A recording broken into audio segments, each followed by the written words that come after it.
নবীজির গোলামের, মাওলাজির গোলামের কোনো চিন্তা নাই। চলো নবীজির রওজাতে মদিনাতে যাই, চলো নবীজির রওজাতে মদিনাতে যাই। নবীজির গোলামের, মাওলাজির গোলামের কোনো চিন্তা নাই। চলো নবীজির রওজাতে মদিনাতে যাই, চলো নবীজির রওজাতে মদিনাতে যাই। আজকের আলোচনাটার বিষয় হচ্ছে দোয়ার গুরুত্ব ও দোয়ার প্রয়োজনীয়তা। আমরা অনেকে দোয়া করে কিন্তু কবুল কিভাবে হবে আমরা জানি না। আল্লাহ তাআলার কাছে কিভাবে চাইতে হয়, সেজন্য আমি চাওয়ার মাধ্যম চারটা আপনাদের কাছে শেয়ার করব দোয়া করার নিয়ম। 1 নম্বর দোয়া করার নিয়ম হচ্ছে, দোয়া করার আগে আপনি নামাজ পড়বেন, অর্থাৎ কোনো নেক আমল করবেন, কুরআন তেলাওয়াত করবেন, অথবা দান সদকা করবেন, জিকির আজকার করবেন, দরুদ শরীফ পাঠ করবেন, ইস্তেগফার পড়বেন। ইস্তেগফার, দরুদ শরীফ, কুরআন কিছু তেলাওয়াত করার পরে আল্লাহ তাআলার কাছে চাইবেন, আল্লাহ তাআলা আপনার দোয়া কবুল করে নেবেন। ইস্তেগফারের পাওয়ার কত! ওই যে মুসা নবীর আমলের একটা ঘটনা আপনাদের সামনে তুলে ধরি ভাই। মুসা নবী আলাইহিস সালাতু ওয়াস সালামের যুগে, ইহুদি বা মুসা নবী আলাইহিস সালাতু ওয়াস সালামের যুগে বনি ইসরাইলরা মুসা নবীর কাছে এসে বললেন, ও মুসা, আপনি তো দেখতেই পাচ্ছেন কত দুর্ভিক্ষ যাচ্ছে, বৃষ্টি হচ্ছে না, আমাদের ফসল হচ্ছে না, বৃষ্টির প্রয়োজন, আল্লাহ তাআলার কাছে আপনি একটু দোয়া করুন। মুসা নবী আলাইহিস সালাতু ওয়াস সালাম সমস্ত বনি ইসরাইলকে বলল, আগামীকাল তোমরা অমুক জায়গায় চলে এসো, ওই জায়গায় আল্লাহ তাআলার কাছে আমরা দোয়া করব। পরদিন ৭০,০০০ বনি ইসরাইল চলে গেলেন। যাওয়ার পরে হযরত মুসা আলাইহিস সালাতু ওয়াস সালামকে নিয়ে সবাই মিলে দোয়া করতে লাগলেন। দোয়া করতেছেন, কোনোভাবেই কবুল হচ্ছে না। মুসা আলাইহিস সালাতু ওয়াস সালাম মহান রব্বুল আলামিনকে বলেন, ও মহান রব্বুল আলামিন, আমার দোয়া তো কখনো এমন হয় নাই, যখন আপনার কাছে আমি চেয়েছি তখনই আপনি দোয়া কবুল করেছেন, আজ কেন দোয়া কবুল হয় নাই?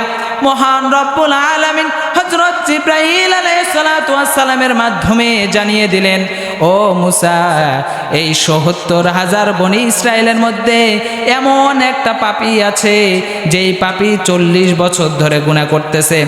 এই পাপী যতক্ষণ পর্যন্ত তোমাদের এই দোয়ার মজলিস থেকে বের না হবে, আমি মহান রব্বুল আলামিন তোমাদের দোয়া কবুল করব না। এখন হযরত মুসা আলাইহিস সালাতু ওয়াস সালাম এলান দিয়ে দিলেন, ডিক্লেয়ার দিয়ে দিলেন, সবাইকে বলে দিলেন, আমাদের মধ্যে এমন এক ব্যক্তি আছে, যেই ব্যক্তি ৪০ বছর ধরে গুনাহ করতেছে, ওই ব্যক্তি যতক্ষণ পর্যন্ত না বের হবে ততক্ষণ পর্যন্ত আল্লাহ তাআলা বৃষ্টি দিবে না। এখন সবাই একজন আরেকজনকে বলতে লাগলো, আর যেই পাপী তার কাছে এই কথার আওয়াজটা চলে গেল, ওই পাপী এখন চিন্তা করতেছে, আমি যদি এখান থেকে বের হয়ে যাই সবাই তো আমাকে দেখে ফেলবে, আর যদি আমি এখান থেকে বের না হই মুসা আলাইহিস সালাতু ওয়াস সালাম ওহীর মাধ্যমে জেনে ফেলবে, তখন আমাকে এখান থেকে বের করে দিবে। ৭০,০০০ বনি ইসরাইল আছে, এই বনি ইসরাইল যখন আমাকে দেখবে সবাই আমার দিকে খারাপ দৃষ্টিতে তাকাবে। এখন ওই ৪০ বছর গুনাহ করার ব্যক্তি মহান রব্বুল আলামিনের কাছে মনে মনে দোয়া করলেন, ও আল্লাহ, আমি আপনার কাছে তাওবা করতেছি, আল্লাহ, আমি আর কখনো এই গুনাহ করব না। এখন মহান দিয়ে দিলেন।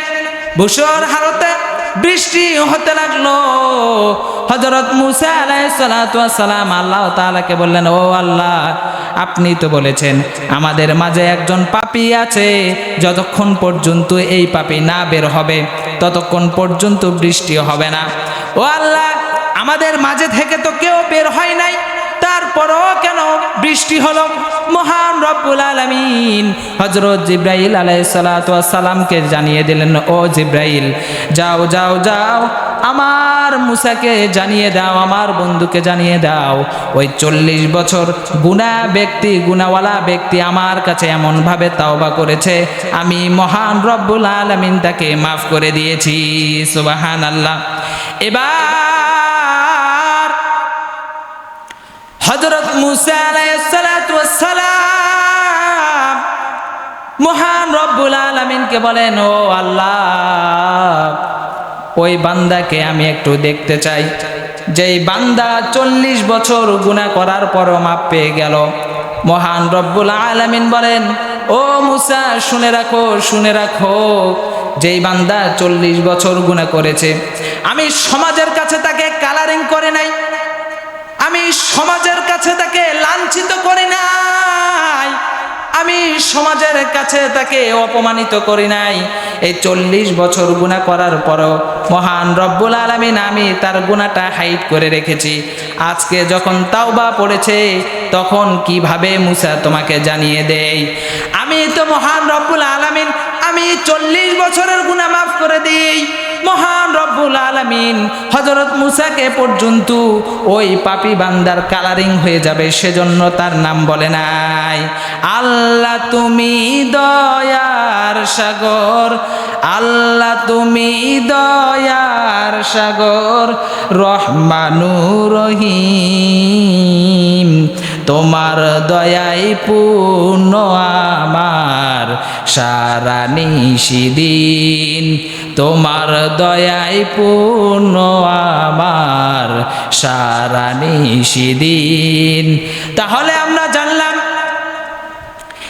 1 নাম্বার, আল্লাহ তাআলার কাছে দোয়া করার আগে নেক আমল করা লাগবে, কোরআন তেলাওয়াত করা লাগবে, দরুদ শরীফ পাঠ করা লাগবে, আস্তাগফিরুল্লাহ পড়া লাগবে, দান সদকা করা লাগবে। দান সদকা অর্থাৎ কোনো নেক আমল করার পরে আল্লাহ তাআলার কাছে দোয়া করতে হবে, 1 নাম্বার। 2 নাম্বার, ইসমে আজম পড়া লাগবে। ইসমে আজম কি? অনেক উলামায়ে কেরাম বলেন, কেউ বলেন আয়াতুল কুরসি, আবার কেউ বলেন ইয়া হাইয়ু ইয়া কাইয়ুম বিরহমাতিকা আস্তাগীথ। কি জন্য এটা ইসমে আজম বলা হয়? হযরত মুহাম্মদ সাল্লাল্লাহু আলাইহি ওয়াসাল্লাম যখন বদরের ময়দানে 313 জন যোদ্ধাকে নিয়ে গেলেন, যাওয়ার পরে দেখতেছেন কাফেররা ও মুসলিমরা 1000 সশস্ত্র বাহিনী, আর মুসলমানরা মাত্র 313 জন নিরস্ত্র বাহিনী, তাদের কাছে কোনো অস্ত্র নাই। মহান রব্বুল আলামিনের শ্রেষ্ঠ বান্দা মুহাম্মদ সাল্লাল্লাহু আলাইহি ওয়াসাল্লাম সিজদার মধ্যে পড়ে গেলেন। সিজদাতে পড়ে গিয়ে মহান রব্বুল আলামিনের প্রিয় বান্দা মুহাম্মদ সাল্লাল্লাহু আলাইহি ওয়াসাল্লাম আল্লাহ তাআলার কাছে দোয়া করলেন, ইয়া হাইয়ু ইয়া কাইয়ুম বিরহমাতিকা আস্তাগীথ। দোয়ার মধ্যে এইটা পাঠ করে আল্লাহ তাআলার কাছে দোয়া চাইলেন। মহান রব্বুল আলামিন 313 জন দিয়ে 1000 বাহিনীকে পরাজিত করে দিয়েছেন। সুবহানাল্লাহ। বদর যুদ্ধে মাত্র আমরা 313 জন যুদ্ধ করেছি 1000 বাহিনীর সঙ্গে। আমাদের কাছে অস্ত্র ছিল না, তাদের কাছে সবার কাছে অস্ত্র ছিল। তারপরে এই যে দোয়া করেছে মুহাম্মদ সাল্লাল্লাহু আলাইহি ওয়াসাল্লাম, ইয়া হাইয়ু ইয়া কাইয়ুম বিরহমাতিকা আস্তাগীথ। এই যে দোয়ার মাধ্যমে যদি আল্লাহ তাআলার কাছে আমরা চাই আর দোয়ার মধ্যে যদি এই দোয়াটা করি, তাহলে আল্লাহ তাআলা আমাদের কবুল করে নেবেন ইনশাআল্লাহ। 3 নাম্বার দোয়া করার নিয়ম হচ্ছে, আমাদের সমাজে দেখা যায় অনেক ভাই এমন আছে হুজুর দোয়া করে আর ওই বান্দা, ওই আল্লাহর বান্দা নখ ফুটাই, এই দিকে সেই দিকে তাকায়, আরেকজনকে ডিস্টার্ব দেয়। একজন যদি মহান রব্বুল আলামিনের কাছে ভালো করে চায়, আরেকজন আরেকজনকে ঠোকা দেয়। পিছনে দেখবেন যুবক ভাইয়েরা, আমাদের মাঝেই দেখা যায় এক ভাই আরেক ভাইকে আমরা ঠোকা দেই, হাসাহাসি করি। আপনি একটু ভেবে দেখুন না, আপনি কোনো মন্ত্রী মিনিস্টারের কাছে গিয়েছেন, যাওয়ার পরে আপনি কোনো দাবি নিয়ে গিয়েছেন, ও মন্ত্রী সাহেব আমাদের ওই রাস্তাটা বানিয়ে দেন। এখন আপনি যদি ওনার সামনে গিয়ে নখ ফোটানার এই দিকে ওই দিকে তাকে তাকে তাদের সঙ্গে কথা বলেন, তারা যেরকম রাগান্বিত হবেন, মহান রব্বুল আলামিনও আপনি দোয়ার মাধ্যমে যদি মহান রব্বুল আলামিনের কাছে মনোযোগ দিয়ে না চান, তাহলে মহান রব্বুল আলামিনও আপনার দোয়া কবুল করবে না। ওই যে মুসা নবীর আমলের ঘটনা। এখন আসুন, দোয়ার মধ্যে যদি আমরা নখ ফুটাই, এই দিক সেদিক তাকাই, উদাসীন হয়ে যাই, তাহলে মহান রব্বুল আলামিন ওই মুসা নবীর আলাইহিস সালাতু ওয়াস সালামের যুগের এক ঘটনা তুলে ধরেছেন। হযরত মুসা আলাইহিস সালাতু ওয়াস সালাম রাস্তা দিয়ে একদিন হাঁটতেছিলেন, হেঁটে যাচ্ছেন, যেতে যেতে দেখছেন একটা লোক অনেক কান্নাকাটি করতেছে। এখন দূর থেকে যখন মুসা আলাইহিস সালাতু ওয়াস সালাম দেখলেন, আল্লাহকে বললেন, ও আল্লাহ, এত কান্নাকাটি করতেছে, এত বিনয় করতেছে, তুমি তো রহমান, তুমি তো রহিম, আল্লাহ তুমি তো কোনো বান্দার দোয়া তুমি ফেরত দাও না, তারপরে এত কান্নাকাটি করতেছে, তারপরে কেন দোয়াটা কবুল করো না? মহান রব্বুল আলামিন জানিয়ে দিলেন, ও মুসা রে, ও যদি কান্না করতে করতে মরেও যায়, তারপরে আমি মহান রব্বুল আলামিন ওর দোয়া কবুল করব না। এই জন্য ওই দোয়া করতেছে আর মনে মনে ভাবতেছে আমার ছাগলের পালগুলা কোথায়। নাউজুবিল্লাহ। তো দোয়ার মাধ্যমে আমরা রিজিক তালাশ করি। সব জিনিসের সলিউশন হচ্ছে দোয়া, মুনাজাত। আমরা অনেকেই আছি আল্লাহ তাআলার কাছে হুজুর দোয়া করে, আমরা ঠিক মতো দোয়া করি না, একজন আরেকজনের সঙ্গে হাসাহাসি করি, উদাসীন। আপনি যদি উদাসীন হয়ে আল্লাহ তাআলার কাছে চান, তাহলে আল্লাহ তাআলা কবুল করবে না। 4 নাম্বার, এটা একদম ইম্পর্টেন্ট আমাদের জন্য জানা, যে 4 নাম্বার যেটা দোয়া করার জন্য যেটা আমাদের থাকা দরকার, সেটা হচ্ছে হালাল রিজিক তালাশ করা। পোশাক ভালো হওয়া, অর্থাৎ ভালো হওয়া বলতে হালাল হওয়া। আমাদের সমাজে অনেকে দেখা যায় যে ঘুষ খায়, সুদ খায়। আবার আমার অনেক যুবক ভাইয়েরা আছে, রাস্তায় হাঁটতেছে, হাঁটতে হাঁটতে দেখতেছে অন্য বাগানের, অন্য জনের একটা বাগানের আম বা পেয়ারা বা যাবতীয় অন্য কিছু রাস্তার ধারে আছে, আমরা ঢিল দিয়ে পেড়ে খেয়ে নেই। এই যে হারাম যে আপনার ভিতরে ঢুকলো। আবার অনেক কৃষক ভাইয়েরা দেখা যায় যে রাস্তায় আসতে আসতে অন্য ভাই খেতে আলু লাগিয়েছে বা টমেটো লাগিয়েছে, আপনার মরিচ লাগিয়েছে, যেতে যেতে একদম মনে করেন যে এমনভাবে তুলি মনে হয় যে হাঁটতে হাঁটতে আপনি আসতেছেন। এই যে আমরা মানুষের জিনিস যে আমরা না বলে খেয়ে ফেলি, নিয়ে নেই। এই যে হারাম যেটা আমাদের মধ্যে ঢোকে, এই হারাম যতদিন থাকবে ততদিন পর্যন্ত আমাদের কোনো দোয়া আল্লাহ তাআলার কাছে কবুল হবে না। হযরত মুসা আলাইহিস সালাতু ওয়াস সালামের যুগের ঘটনা। হযরত মুসা আলাইহিস সালাতু ওয়াস সালাম একদিন রাস্তা দিয়ে হেঁটে যাচ্ছিল, দেখতেছে রাস্তার মধ্যে একজন কান্নাকাটি করতেছে। এবার হযরত মুসা দেখলেন অনেক কান্নাকাটি করতেছে, আল্লাহ তাআলা দোয়া কবুল করে না। হযরত মুসা আলাইহিস সালাতু ওয়াস সালাম আল্লাহ তাআলাকে জিজ্ঞেস করলেন, ও আল্লাহ, এই দোয়া কেন আপনি কবুল করেন না? মহান রব্বুল আলামিন বলে দিলেন, ও মুসা রে, এই দোয়া কবুল হবে না, তার কারণ হচ্ছে ও যেটা খায় সেইটা হারাম, আর যেইটা পড়ে আছে সেইটা হারাম। ও মুসলমান ভাইরা, সব সময় মনে রাখবেন আমার মহান রব্বুল আলামিন হারাম জিনিস পছন্দ করে না। হারাম জিনিস আপনার ভিতরে আছে, আপনি সুদ খাবেন, ঘুষ খাবেন, রাস্তায় অন্যজনের আম পেড়ে খাবেন, রাস্তায় অন্য জিনিস না বলে নিয়ে চলে আসবেন। এমন যদি হয় মহান রব্বুল আলামিন আপনার দোয়া কবুল করবে না ভাই। এবং একটা কথা বলে দিতে চাই, এই চারটা যে আমি কথা বললাম, 1 নম্বর দোয়ার আগে আপনাকে নেক আমল করতে হবে, 2 নম্বর ইসমে আজম পড়তে হবে, 3 নম্বর উদাসীন মন হওয়া যাবে না, 4 নম্বর হালাল রিজিক তালাশ করতে হবে। আবার অনেকে বলে হুজুর আমার সব কিছু ঠিক আছে কিন্তু আমার দোয়া কেন কবুল হয় না? ও ভাই, আপনার দোয়া কবুল হবে না। কেন হবে না? কেন হবে না কোনো চিন্তার কারণ নাই। আপনার হয়তো বা জানা আছে ফেরাউন যখন মারা যায়, ফেরাউন মারা যাবার আগে আল্লাহ তাআলার কাছে দোয়া করেছেন, আল্লাহ তাআলা দোয়া কবুল করে নিয়েছেন। আপনারা জানেন ইবলিস শয়তান মহান রব্বুল আলামিনের কাছে দোয়া করেছিলেন, ও আল্লাহ আমাকে কিয়ামত পর্যন্ত হায়াত দিন, আমি যেন আপনার বান্দাদের রগে রগে ঘুরে বেড়াতে পারি, এইরকম আমাকে সামর্থ্য দিন। মহান রব্বুল আলামিন ফেরাউনের দোয়া কবুল করেছে, আর মহান রব্বুল আলামিন ইবলিসের দোয়া কবুল করেছে।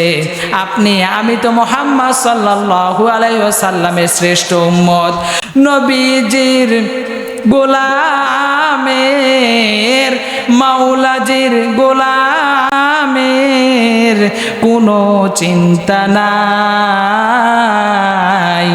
চলো নবীজির রওজাতে মদিনাতে যাই, চলো নবীজির রওজাতে মদিনাতে যাই।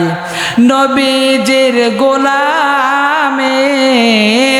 মাওলাজির গোলামের কোনো চিন্তা নাই। চলো নবীজির রওজাতে মদিনাতে যাই, চলো নবীজির রওজাতে মদিনাতে যাই। আমরা মুহাম্মদ সাল্লাল্লাহু আলাইহি ওয়াসাল্লামের উম্মত, আমাদের কোনো চিন্তা নাই। ও ভাই, আমাদের সমাজে অনেকে আছে বলবেন যে হুজুর আমার সব কিছু ঠিক আছে কিন্তু দোয়া কবুল হয় না। দোয়া কবুল না হওয়ার কারণ আল্লাহ তাআলা যদি আপনার ওই দোয়াটা কবুল করে তাহলে হয়তোবা আপনার জন্য ওটা খারাপই হবে, সেজন্য মহান রব্বুল আলামিন আপনার দোয়া কবুল করে না। কিন্তু মহান রব্বুল আলামিন তো জানিয়ে দিয়েছেন আমি কোনো বান্দার দোয়া কবুল করি না, এমন তো হয় না। আমার কাছে কোনো বান্দা যদি হাত তোলে আমি মহান রব্বুল আলামিন হাত ফিরাইয়া দেই না। ও ভাইরা, আমাদের মাঝে যাদের দোয়া কবুল হয় না মনে রাখবেন আল্লাহ তাআলা এইটা এখানে দিবে না, ওটা কাল কিয়ামতের ময়দানে দিবেন। মহান রব্বুল আলামিন যখন হাসরের মাঠে আপনার দোয়া কবুল না হওয়ার কারণে অনেক সওয়াবের অধিকারী দিয়ে দিবেন। কাল কিয়ামতের ময়দানে মহান রব্বুল আলামিন যখন আপনাকে এই দোয়ার বদলতে সওয়াবগুলা দিবেন তখন আপনি বলবেন, ও আল্লাহ আমার তো দুনিয়াতে যা দোয়া করেছি একটা যদি না কবুল হয়ে আজকে মহান রব্বুল আলামিন আপনি যদি আমাকে দিতেন কতই না ভালো হতো। সুবহানাল্লাহ। তাহলে আমাদের মাঝে যাদের দোয়া কবুল হয় না তাহলে মনে রাখবেন যে যদি দোয়া কবুল না হয় তাহলে ওই দোয়াটা মহান রব্বুল আলামিন ওই হাসরের মাঠে ওইটার সওয়াব দিতে দিতে এত পরিমাণ সওয়াব দিবে যে এই সওয়াবটা যথেষ্ট হয়ে যাবে আল্লাহ যদি চায় জান্নাতে যাওয়ার জন্য। সুবহানাল্লাহ। তাহলে আপসেট হওয়ার কোনো কারণ নেই, আমরা দোয়া করব দোয়া করেও যদি কবুল না হয় তাহলে মনে রাখবেন যে এইটা আমার জন্য খারাপ, সেজন্য আল্লাহ তাআলা কবুল করেন নাই।